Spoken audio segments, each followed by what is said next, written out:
Real talk. Real topics. Real solutions. This is MSR Forefront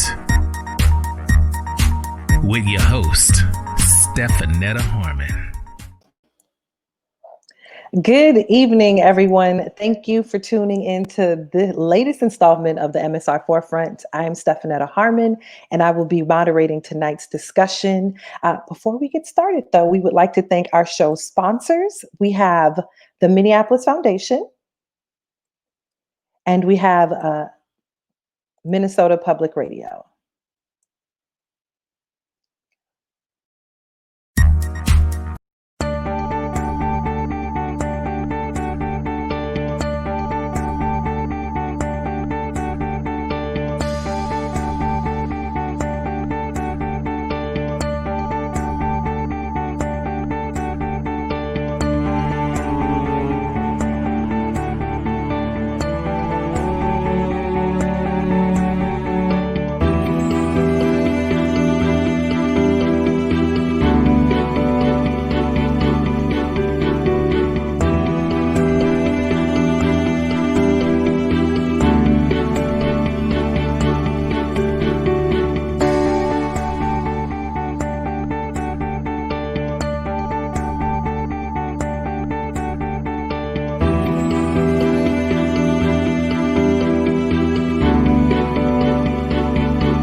Conversations we need to be having are just that, conversations.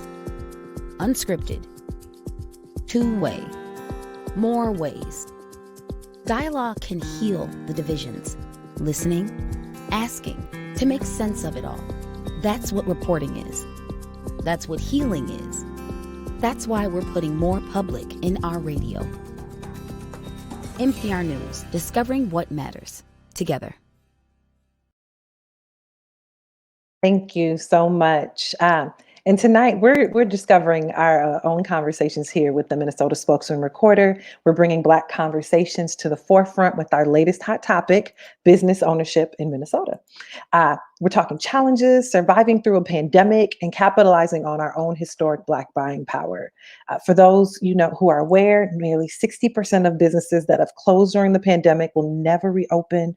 Restaurants and service-based businesses have been suffering and hit the hardest, and we all know Black businesses have been hit even harder. And so tonight we're bringing three expert voices who are going to provide insight on this conversation and give us some calls to action and how we can support and provide resources to Black-owned businesses. We have Justin Butler, Board Vice Chair for the Minnesota Black Chamber of Commerce. He is also owner of Duck Donuts of Woodbury and Rita's Italian Ice of Egan. So he stay busy. We have Tomme, Beevas, co-owner of Pimento Jamaican Kitchen. He's out here serving up some good food and keeping us happy and keeping everybody right. We have Felicia Perry, who is executive director of West Broadway Business and Area Coalition. So thank you for joining in this conversation tonight, y'all. How are you doing? Can we unmic? I just like to do a general check-in and just say, hey. Hey.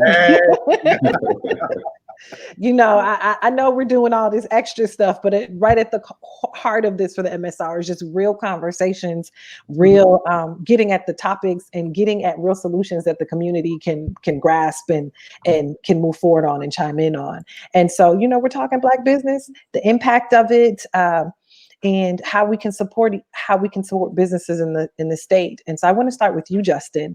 I would love for you to introduce yourself and one of the several things that you do in life, and then the most pressing issue that you are seeing for Black-owned businesses right now.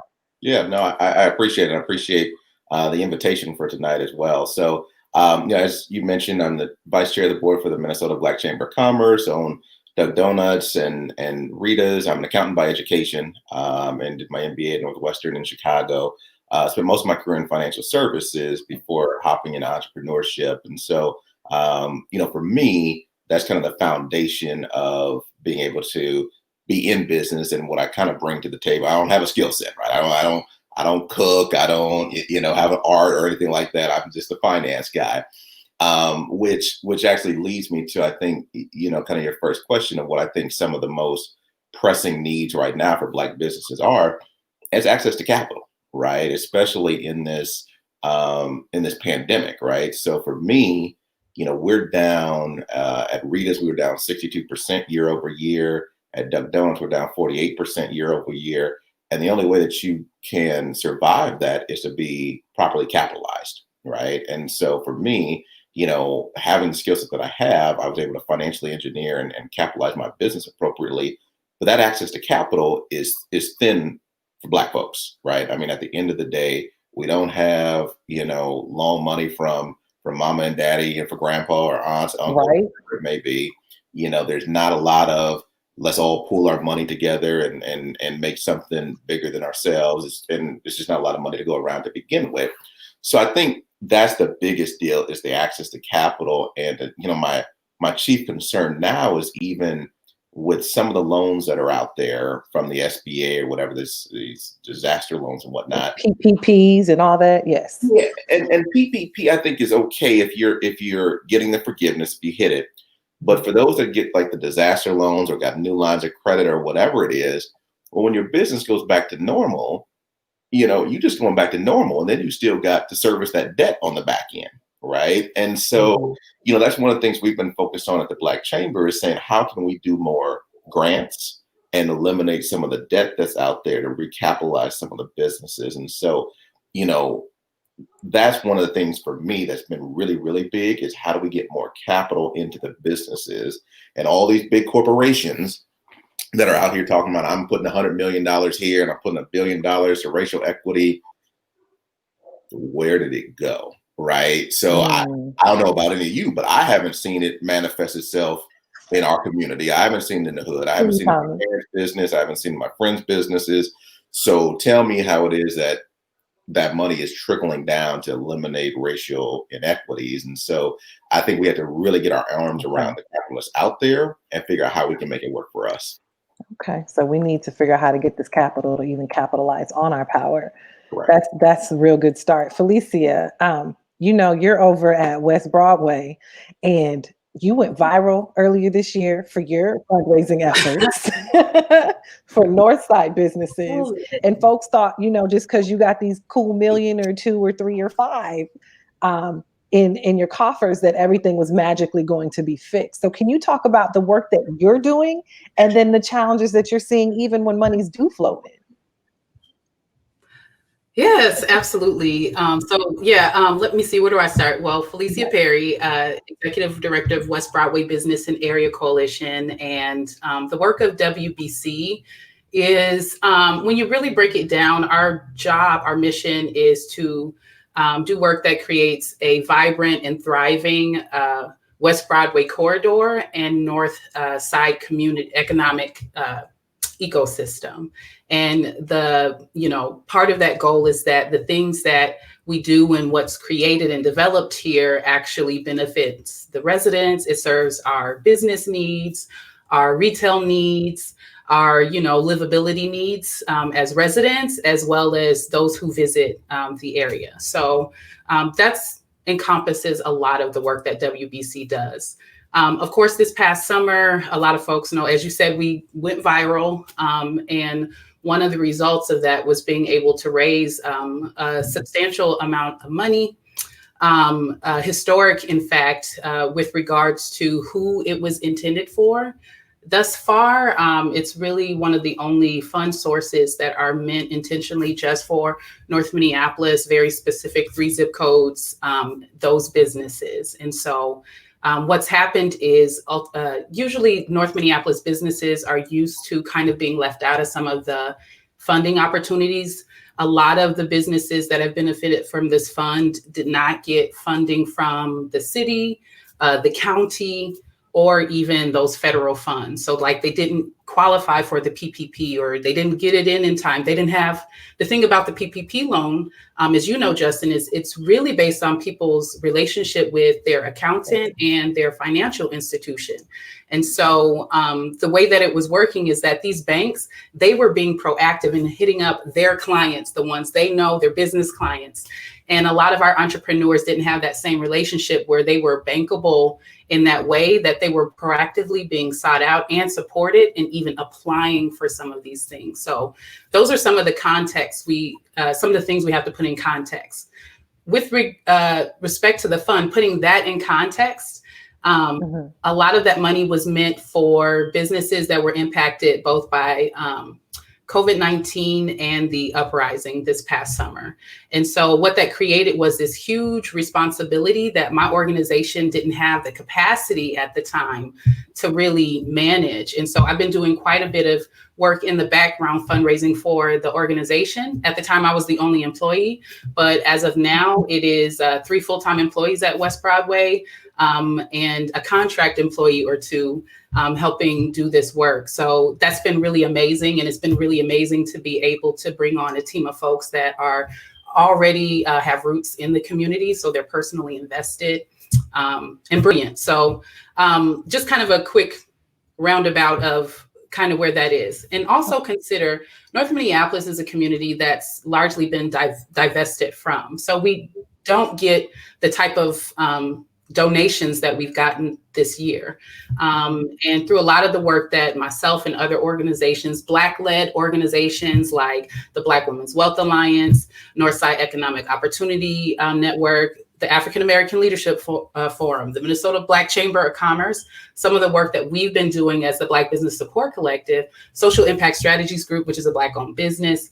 A lot of the work that we've been, Just Law, I feel like I need to shout out these people because these are like Black women who are owning and running these businesses and organizations as well, Black men. And a lot of our work kind of gets missed a little bit. So some of the work that we're doing, I'm doing through WBC and these other collaborations, are that we have formed the Black Business Support Collective. And one of the things we've been able to do is create basically this small warehouse of PPE that we literally just kind of went live. MinnesotaBlackOwned.com. Check it out. I'll get that link. But at any rate, it's a place where Black businesses can go and they can get access to personal protection equipment, supplies for their businesses at free to low cost, something that's affordable for you. So make sure you hit us up. We've got some supplies actually stored in some space right on the West Broadway corridor in Neon's space where we can get that to folks. So that's just one of the kind of initiatives. In addition to that, just the fund alone, thus far, we've been able to get over $500,000 out to 35 different Northside businesses that were impacted by the uprising. And again, a large portion of those folks weren't able to get access to any other funding, at least funding that I was not attached to. So I've been really intentional about the funds that I've been being a part of, the grant panels or anything like that, is that I've been intentional about making sure those funds come to my particular constituency, because it usually doesn't. It sounds like a lot more than the typical $500 grant that yeah, so our grant, we got to get up to $20,000 out of the Northside Small Business Fund. Yeah. And they jumped through way less hoops than they did for $5,000 from, say, other grants. Yeah. I mean, I can name them because facts are facts. Yes. That's perfect. Thank you so much, Felicia. That's a lot of work right there, especially from the ground up, from that not being what you were initially created for. And then we have Tomme on the other side, Tomme Beevas, co-owner for Pimento Jamaican Kitchen, and you've been out here killing it. And so you're one of the rarities. Let's be just real honest when we're talking about, especially a restaurant-based business, and being hit the hardest, Black-owned, and you've been managing to thrive through a pandemic and also create opportunities and provide resources to the community. Can you tell us about what you've been doing? over the past 7-8 months. Thanks so much for having us, and thanks much for having this forum. I think the only secret sauce I can say that Pimento has is its village, its community. You know, we literally started in my backyard here, cooking with the community, brought the food out on the streets right here on Penn, and gave away food for free in exchange for people completing surveys to tell us what they thought of it and signing on to our social media movement. And so it's a community that has been pulling us and pushing us. And then during the pandemic, naturally, everybody was concerned and scared. And one of the biggest things that we recognize is, our people need food, right? And so by any means necessary, we were trying to figure out, we were ensuring that we stayed open for the community, right? But at the same time, we're trying to figure out how do we get food out to those in need, so those in encampments and all of that. So we've been doing a lot of that on the ground, and so when the uprisings happened, and it was just so powerful to see that it was a community who was like, listen, this is what we need right now. We need to get food. We need to get access to supplies, cleaning supplies, PPE, and volunteers like Samantha Pre-Gonzalez, who I see right here on the podcast. The community is what made all of that possible. And then even now, as we look forward to the next round of the pandemic, it is that community again who's showing up to help keep us pushing forward, because we're making sure that we're here to not only provide food, but provide opportunity for all of us. And one of the things that you were asking about earlier was what's missing in our community. And I think we're hitting on so many of the great ones. So the capital portion of it, yes. And then you talk about the network and the organization. The networking is a very important part, because one of the things that we're trying to do is over at Pimento Relief Services, which came out of the uprising from the community, it is how do we provide economic liberation, political liberation, and social liberation, right? And when you talk about this economic liberation, it is how do we build an ecosystem? So you talk about Justin being an accountant, how do you bring his services to other Black businesses? You meet another marketer over there, and you just keep blowing up each other as we grow. And that's how we sort of create this solid ecosystem and that rises all boats. And at Pimento Relief Services, that's some of the things that we're doing. But I think the most important thing that we have to focus on, if nothing else, is ensuring that we have all options on the table. We're not accepting any excuses, and that we're one set of united buffaloes stampeding in the same direction. We can't have everybody going off, or if you think back to the Martin Luther King and Malcolm X, which approach should we take? No, man, everything right now. You go back to Marcus Garvey and W.E.B. Du Bois, where it's like, well, do we go this way? No, it's every option on the table. And I'm really proud of our community for stepping up and bringing all resources, because we have the willpower, the resources, and the know-how. We're going to get it done this time. Thank you. And so you brought up another great point when we're talking about how do we capitalize on our Black buying power. So we have capital. How do we capitalize? And then how do we even disseminate once we do get those resources? So those are, key things. I know folks are chiming in on the comments. Please keep doing so. We are going to get to you. This next area I want to focus on is generational wealth building. That's what we hear a lot when we think about Black business ownership. We hear that real estate and owning a business are your key to your legacy, right? And then we got hit by this pandemic that's just like, okay, then we found out most Black-owned businesses are sole proprietorships. We learned most aren't going to reopen if they had to shutter their doors, and most didn't have the rainy day fund, as we call it, for the businesses to survive 2-3 months being hit with any sort of capital issues. So what do you see, what needs to change? Was it on our end that we just weren't ready? Is it a knowledge piece? Was it lack of resources? What can we do so that, we're going into another round, that we can prepare to pivot when things go left in our businesses, particularly service-based at this point? Who wants to chime in? That was a lot, sis. I'm gonna take like one or two of them. Tomme, Justin, y'all back up, right? Yeah. Okay. So yes, it was a combination of all of those things, is what I'm seeing, Stefanetta. And those aren't challenges that only Black businesses are facing, but you will find that we are facing them as such a disparate amount it's ridiculous. Black-owned businesses, immigrant-owned businesses, these businesses that are like over on Lake Street, but they're in the cultural malls, and their skin tends to be a lot darker than, you know, what you see represented in some of that stuff.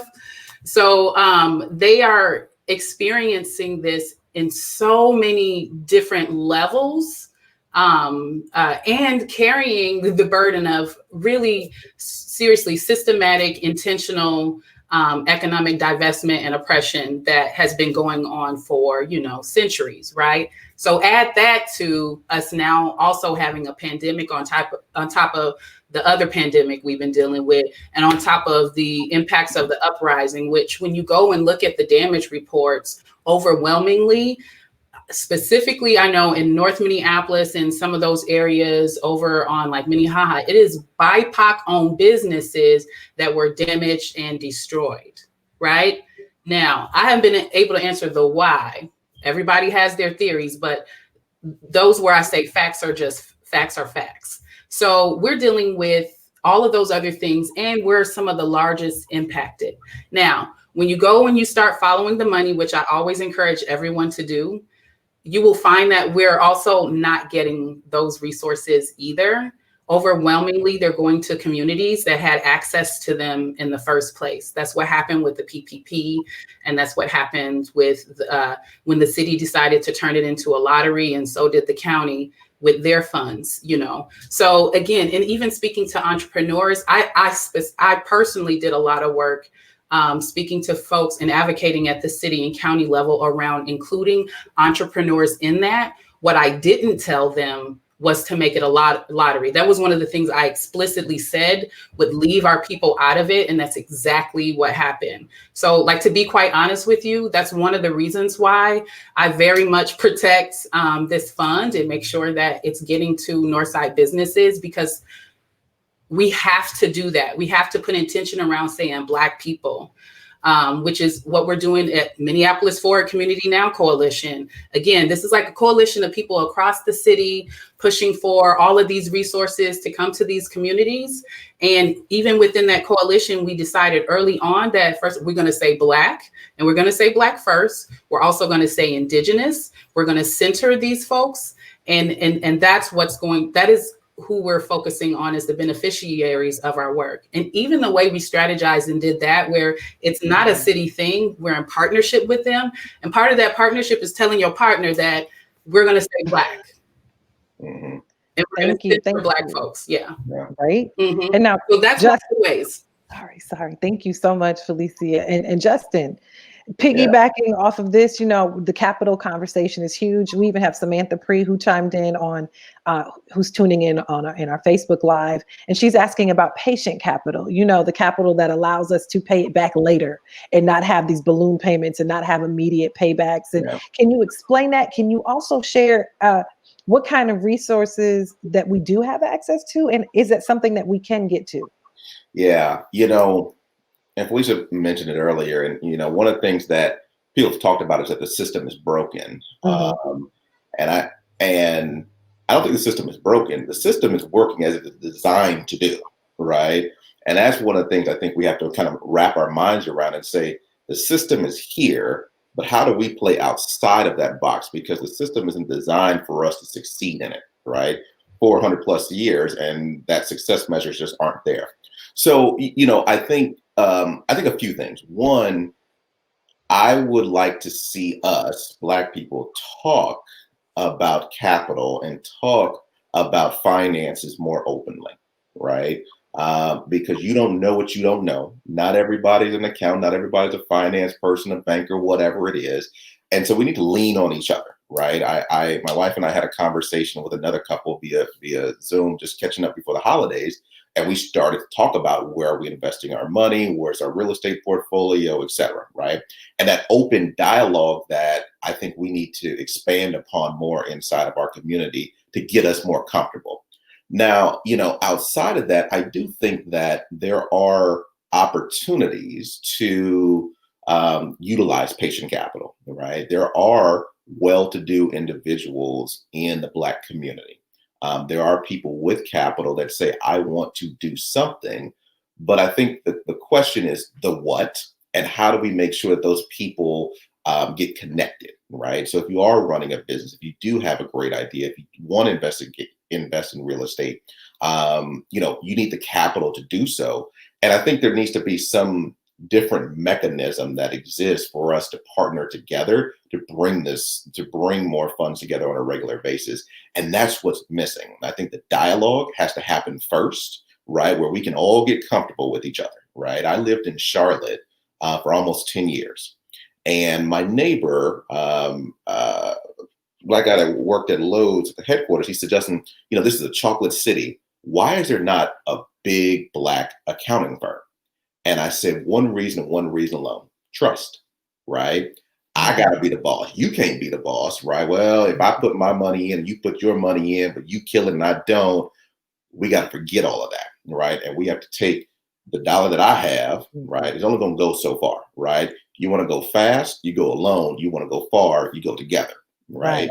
And so I think we have to get that and forget about some of the systemic infrastructure that exists today and set our own private funds together, right? Our own banks together, our own investment vehicles that gives us the flexibility that we need for our community, right? And so when we think about real estate, to your point, is one of the best ways to to gain wealth and then to pass generational wealth, right? I read about the senator running from Georgia, right? Watched the debate. Maybe some of you guys did too. I finally read up on her. Well, she financed her college education by mortgaging the land that her grandparents had left her, right? She's talking about, I clocked in while I was 15 years old. You clocked into your family's business while you were 15 years old. Let's have real talk about it, right? And so, but thinking about that, she financed her education by land that was left to her, that was generational wealth, right? And so we think about who owns the land in our own communities, right? And so that home ownership has dropped dramatically, which means that subsequent home ownership, your primary residence, investment properties, has also dropped as well. So I think, we need to think through that, because that is also that patient capital, because if it's not coming directly out of my pocket, if I can leverage equity from a piece of land, if I can leverage equity from a home or investment property, whatever it may be, that doesn't need to be paid back in chunks right away, then I have some breathing room there. So, I think that's, if I could see one thing in the future, it would be more conversations, open conversations around capital and about wealth management. And then looking at the system that we would like to build differently than the system that exists today. Do you think, this is for Felicia or Justin on this one, do you think that we're ready? I hear that a lot, we were talking about with the banks for PPE where people lost out on loans, right? I also understand that there were a lot of small businesses that have been operating as sole proprietorships that weren't able to access funds because they didn't have LLCs or S2, whatever I don't know all the names. That's not my wheelhouse, but didn't have those proper business designations to even reach those funds. So I'm wondering, in general, do you think that we have the educational resources available or access to them as well? Yes, I like how you kind of reframe that question in the end versus saying, are we ready? That's what I mean. Yeah. Definitely. So some of the gaps that I see, we definitely have gaps in capital, and there's a lot of reasons why. One of the reasons why is the gap in institutional knowledge. So like I will say that myself this year, I raised money and I've invested over $20,000 in my own professional development so that I could confidently sit in front of y'all right now talking about managing a nonprofit as an executive director and managing millions of dollars that have been raised that this nonprofit didn't have a year ago, right?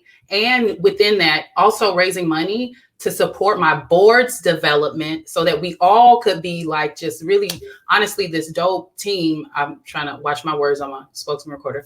But like really dope team, because my board also is comprised primarily of Black business owners. And so that's one of the things when you go to WBC's website, soon I'm going to have their photos up there. So you all can actually see who is behind this work.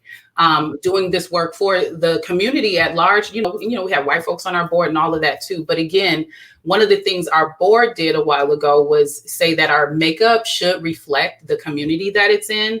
And so having a certain amount of business owners, a certain amount based off of the demographics of the neighborhood is where we are. And we have to work hard to even keep that way. So even as we think about what can people do, I think supporting organizations, not just, money, yes, but there are things, there are attorneys out here, Black attorneys out here. There are Black accountants out here that can join boards like this and support this work, that have that institutional knowledge that perhaps it might be one of my gaps. It might be one of the gaps there might be gaps at the Black Chamber that they may perhaps have. So when we're out here saying we're looking for board members or we're looking for even employees, like that is our way of like calling, like, you all do that. Because I know that there are a lot of us who are ready, but don't have that institutional knowledge to even know they could like put together, say, a career like I've had and be able to run a multi-million-dollar nonprofit. Okay. And I think to answer your question, we're ready. But I have skill set gaps that you could drive a semi truck through, right? I'm an accountant by trade, and I have a CPA firm that manages my books, right? I'm a banker by education or by trade as well. And I have a wealth manager that manages my money, right? I'm not good at marketing, so I hired a marketing guy. I'm not detail oriented, so I got an operations guy, right? And so the reality is you cannot, whether personally or professionally, manage all this stuff on your own, right? Okay. And so you have to come out here and get the professional help that you need. And to your point, I serve on the board of directors for the National Association of Black Accountants. There's plenty of Black accountants out here that can do very good work for us, right? There's plenty of Black attorneys in this state that can do good work for us. And you need that outside look at your business so that somebody say, you know what, nah, this ain't hitting on it, right? You need to do X, Y, and Z. I had a real tough conversation with my financial advisor yesterday. And he was like, look, either you trying to get somewhere or you not, right? And so your risk adverse, your strategy is great, but we're on to the next thing. And if you want to achieve your goals, we need to do X, Y, and Z. All right, fine. You have to have that independent kind of third party look at your life and at your business, so that you can say, here's my goals, but the pathway that I'm taking right now, am I going to achieve my goals, right? And let the experts who are experts go do that, right? If I want to come up with with new recipes, new flavors, that ain't my skill set. I got to pick up the phone. I got to call Tomme, right? Because that is his skill set, right? All I'm going to do is run it into the ground, right? And so, then people don't want to eat at my spot. You know what I mean? Because I try to do something that's outside of my wheelhouse. So I think we're ready for it. I think the community has to do a little bit better job. The Black Chamber has to do a better job of saying, here's where you can go for these resources. And, and that's one of the things we're working on is providing funding for technical grant assistance, right? So when we look at 2021, accountants, lawyers, and marketing professionals, we're trying to get this list together so that we can say, you know what, you're a member of the chamber. We're going to pay for 5 hours of consulting work for each one of these 3 kind of professional services here. It's on us. We know it's the right thing. Let's get you set up the right way. Get you set up right so you can take advantage of opportunities. But more importantly, let's make sure you're protected legally as well, right? Because the other side of the coin, when we had COVID, when we had the uprising, people weren't properly insured either, right? So a legal entity and clean books doesn't help you if you're completely uninsured and someone breaks in, burns your building down, whatever it may be. There's all these things that kind of encompass a success metric that we need to kind of take advantage of. So that's kind of some of my thinking on that. Okay. If I could jump in Yes, there, Tomme, not please. a favorite standpoint, but my undergrad was also economics. Yeah, but the thing about what you, Justin, was just talking about is we had a summit about 2 weeks ago, and Carl, the president of the chamber, was there, and we recognized, whoa, we're working on literally the same concept. Whereby, when we talk about the economic liberation efforts that we're doing, is we recognize that you can take, let's say, a small landscaper who's just driving around with a rake and a lawnmower. How do you get them to the next level? And what we're recognizing is just by providing them that ecosystem, which is the same thing that you guys are doing at the Black Chamber, whereas you get the Black lawyer, the Black accountant, the Black marketer, the Black realtor, the Black insurance agent, and you provide you provide that ecosystem around them, because usually through networking, that's what our white counterparts would normally have. Right, everybody's already passing business card and making connections, and so we have to continue doing that for ourselves. And so at Pimento Relief Services, we're earmarking over the next year, we're going to be targeting 5 businesses who are going to help get to that level, and we're putting $10,000 in support in get them building that ecosystem, and also $10,000 in their startup capital to help grow them, because we recognize that even if you gave the capital, we are ready indeed. And yet it is so much more complex than I have a great business idea, I have a great marketing plan, and I can count the money. You know what I'm saying? One thing I will say, even throughout my entire academic career, all the way through business school, nobody has ever spoken to me about the role of government in your business. Yeah. Can you expound upon that? Yo. OGs are the OGs. Like, they are in your business through and through and through. So to start a business, the way I've described it in the past is very simple. One, over this weekend, you can create a website on GoDaddy for $10. 2, you can create your business cards, if you need a business card these days, for $10 on Vistaprint, right? Mm-hmm. Then you go to the Secretary of State's website to register your company, $700 if you're using LegalZoom. Mm-hmm. And then literally by the end of this weekend, you have a legitimate business. Oh, don't forget to create your Facebook page and your Twitter page free. You know what I'm saying? You have a legitimate business this weekend. And a logo. Don't forget your logo. Exactly. Right. And you can get logo design for Fiverr or $99. So we literally can set up a business this weekend. Fact. Now the government they play an even larger role than we would think. Oh, and the EIN. Let's start on the positive. They provide funding. Let's be honest. Let's be clear. So, but we don't even know that, right? So, Hennepin County just launched the Elevate Business HC grant, where Hennepin County, and I'm on the committee that was putting that together, and it was targeting our people. And there's a lot more of those programs that are out there that we're not even aware of. So one of the things that we're also doing with the Pimento Relief Service effort is we're taking those same landscapers or those Latunji's Palace or those Rocky Robinsons and figure out how do we help get them to the MEDA level or the MCCD level or those folks who are getting government funding, right, to pass it back on to us. And yet they're like, oh, well, you need to figure out how to complete these 3 or 4 forms. We'll help you figure that out. Because we shall not allow any bureaucracy or red tape to get what is there. And that's why it is important that we're united in our direction as Stampeding Buffaloes and recognize that the resources are out there, and through our networking and through our collaborative efforts, what they're doing at the chamber is exactly what we need to be doing. And kudos to them. And through our united efforts, we're gonna ensure that our people are for real ready. Yeah. So as and the Black to piggyback off that, when he says the government is all in your business, yes. So I'm building my Duck Donuts out here in Woodbury 2 years ago, and then they hit me with this pollution control machine, right, for $40,000 that I had to put on top. Y'all didn't want to tell me about this 6 months ago when I was deciding to put my business in Woodbury. And so, like, you think about it and you're like, a pollution control, I make donuts. Like, what are you talking about? I'm not, you know what I'm saying? Like, act like I'm putting arsenic in the air or something, right? And so, stuff like that pops up all the time. Mm-hmm. And you know that you have to do your legal filings. You know that you need, licensing and all that. But then there's the ancillary stuff that pops up and you're like, all right, now how do you navigate all of this?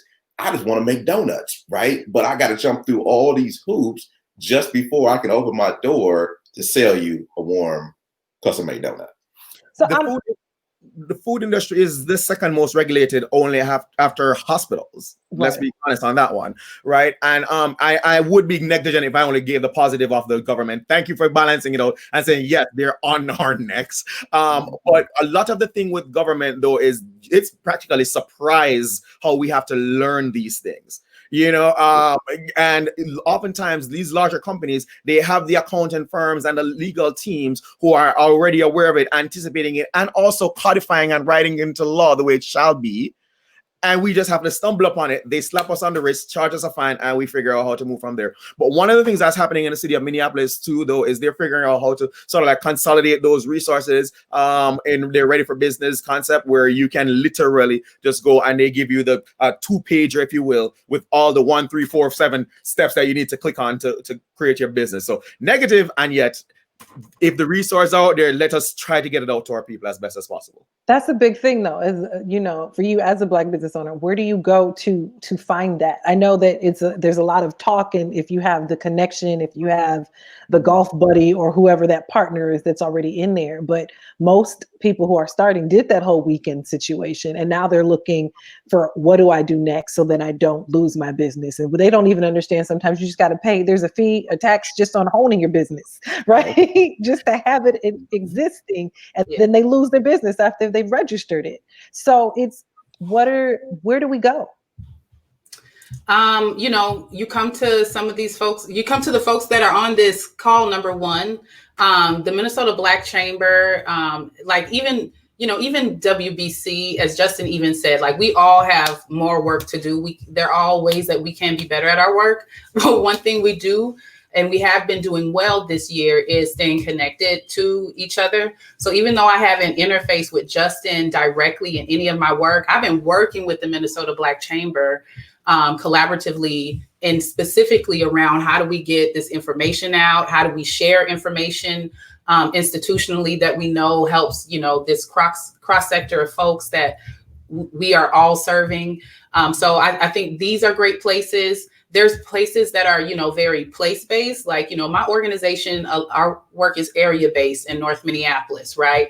But I also collaborate with, say, Neon and Black Women's Wealth Alliance and Emerge, or that serve people across the Twin Cities as well in their work. And these are, you know, well, Black Women's Wealth Alliance and Neon, Black-led orgs and or businesses too, who are also like technical assistance providers.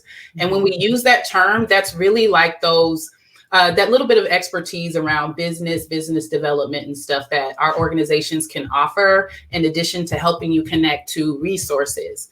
A lot of our organizations don't have like the attorneys and the lawyers like on hand that we can just lend out to people, which is why Justin's talking about developing something so we can get our businesses access to that. So orgs like ours, that is our work to identify these problems and create programming and resources to help create pathways for folks to have these things versus some of the barriers we tend to come up against. So this is a good start. Right. NBC, African American Leadership Forum is a great place, especially when we're thinking about like organizationally, they could be a good resources to direct you to, especially when we're thinking about Black-led organizations. So be creative in the way we seek out the help that we need.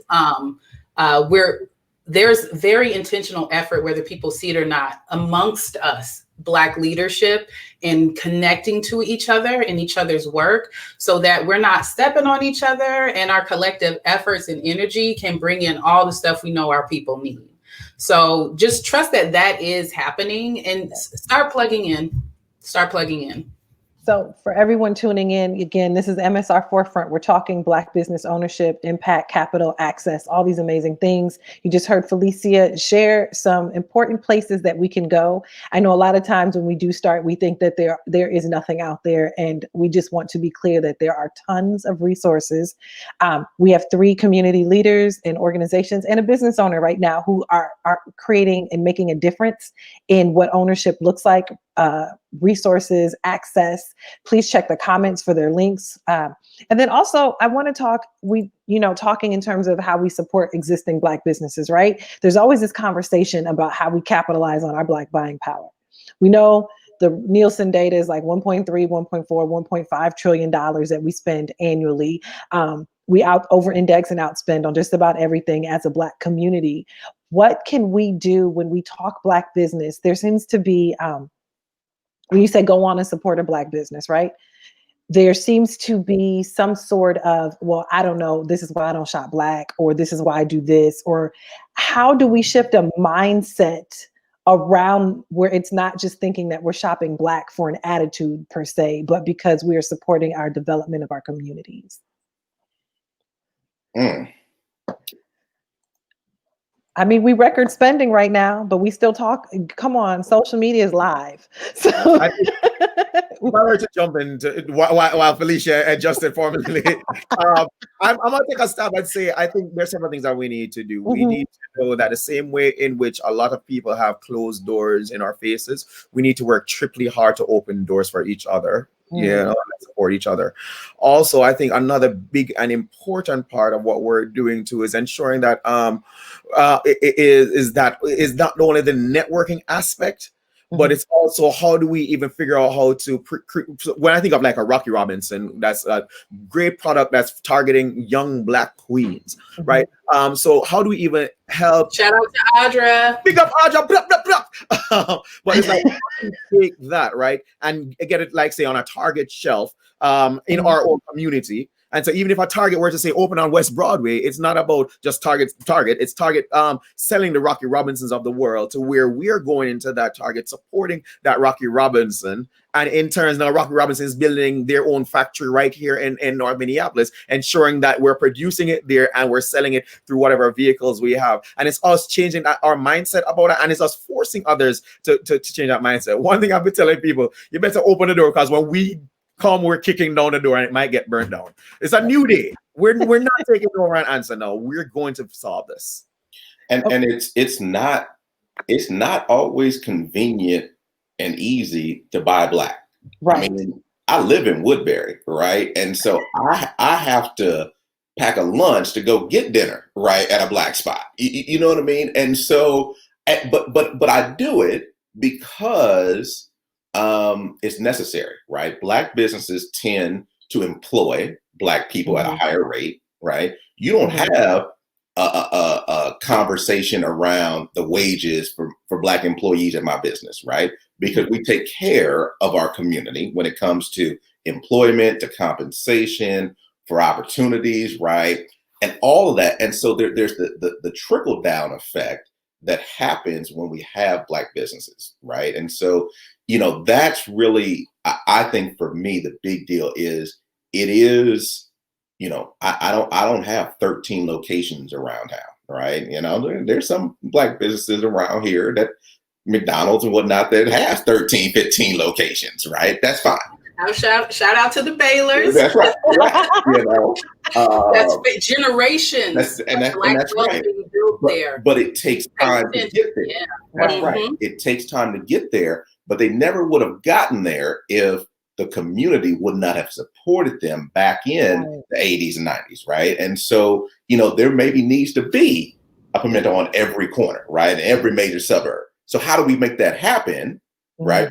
I have to whip out my debit card. I got to get in my car and I got to drive 30 minutes, but I got to do it so that one day I can have a 5-minute drive because you put a location in Woodbury, right? But if I don't spend my money with you, then you can't do that.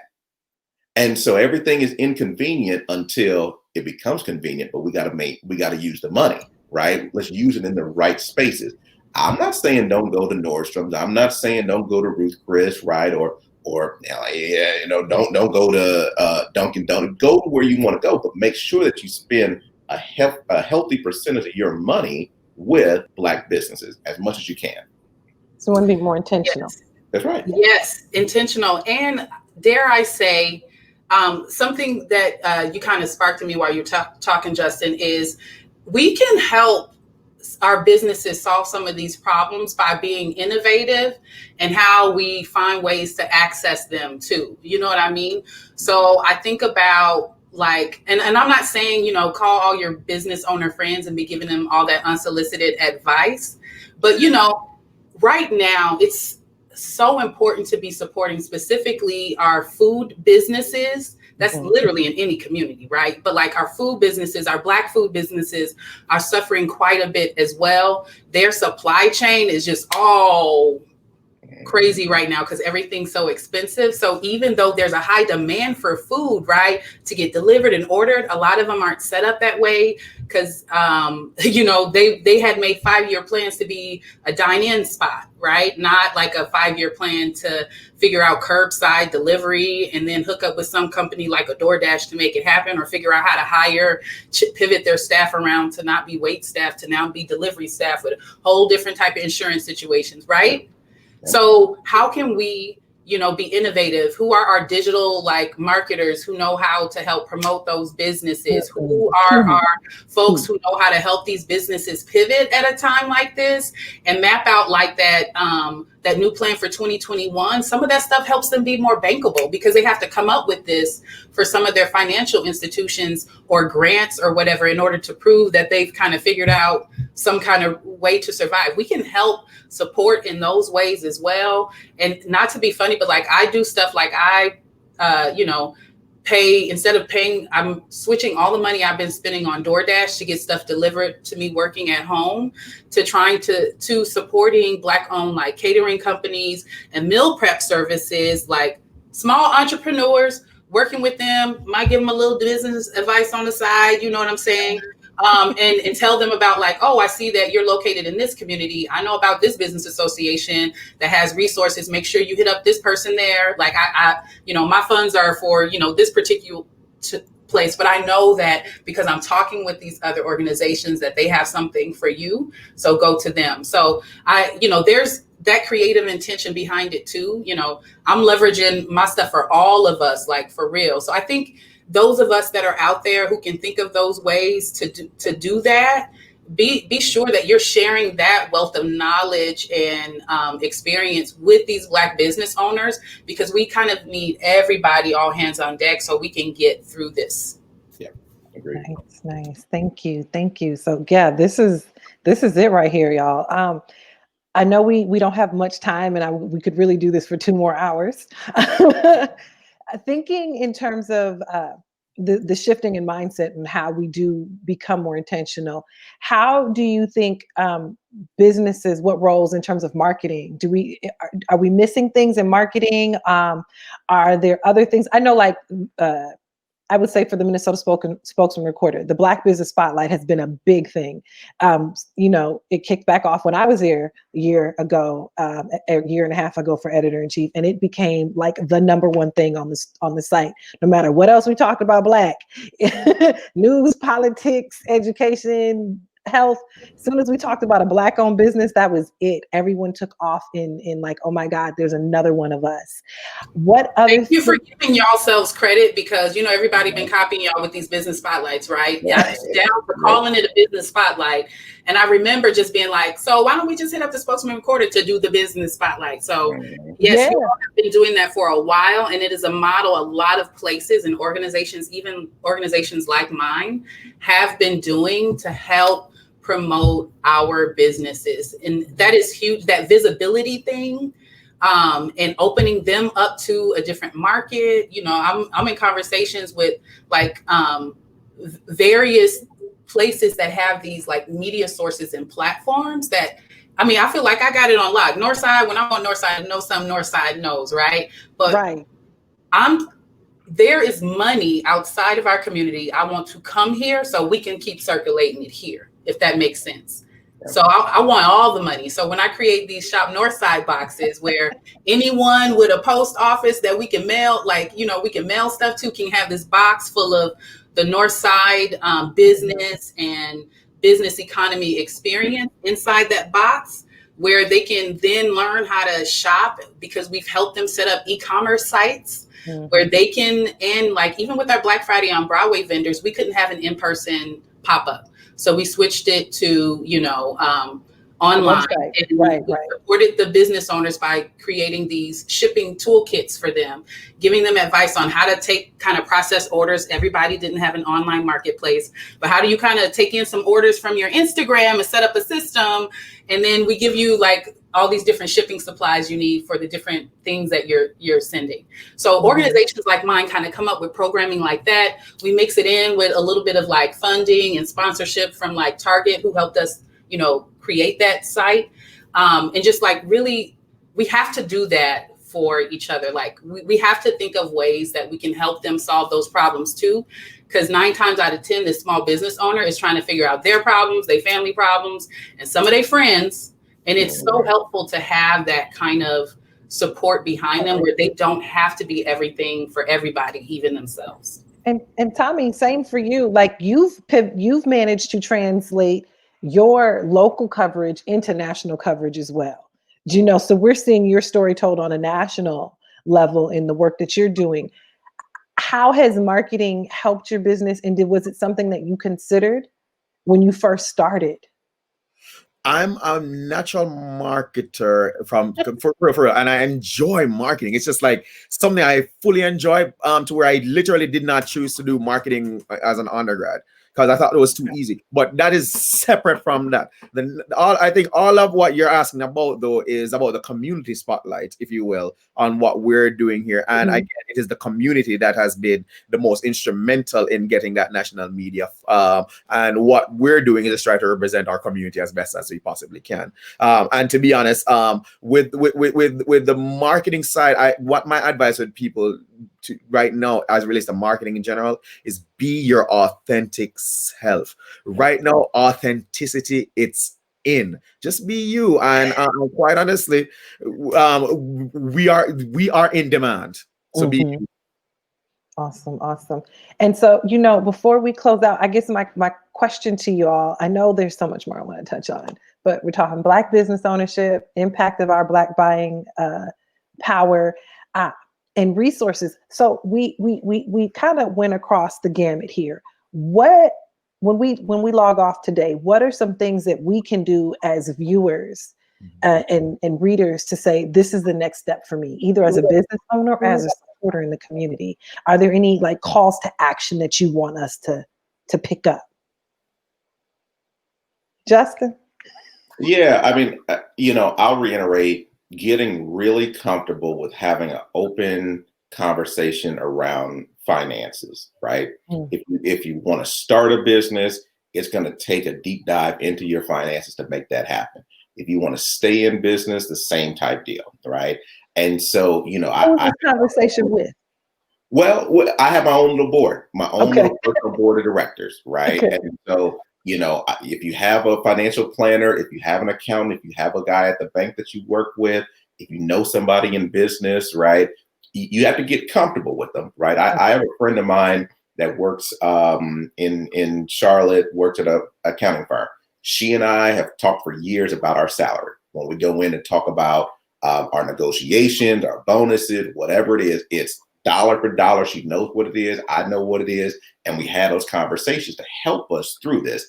I'm not saying put a sign on your back saying I make $145,300, right? And just let the world know. But you got to have somebody that you can lean on for some of these conversations, right? You know, do I want to move things around here? How do I get ready for a bank application? How do I clean up my financials? Or are they a little too clean, right? You know, because in some respects, for grant purposes and things like that, yeah, a little mud ain't the worst thing in the world, right? And so I think you need to have those sorts of resources at your disposal and getting comfortable with it. And that I think is the big thing for me. You know, our counterparts in other communities don't have a problem talking about money, right? They don't have a problem with leveraging each other for that. When I bought Rita's back in 2017, the guy was going under, right? And he owed more than I was giving him for the business. And he said, well, I'll just go to my community and make up the difference. Oh, okay. Right. You know, like that was his deal. Was he was in the hole and he was going to go to his community and fill that hole for him. And they're okay with that. He was okay having the question and they're okay providing the funds in order to close that gap. Right. And so that's what I want to see more of, us having those kind of conversations and executing that in the Black community. All right. So money talk. Let's. Yes. Felicia?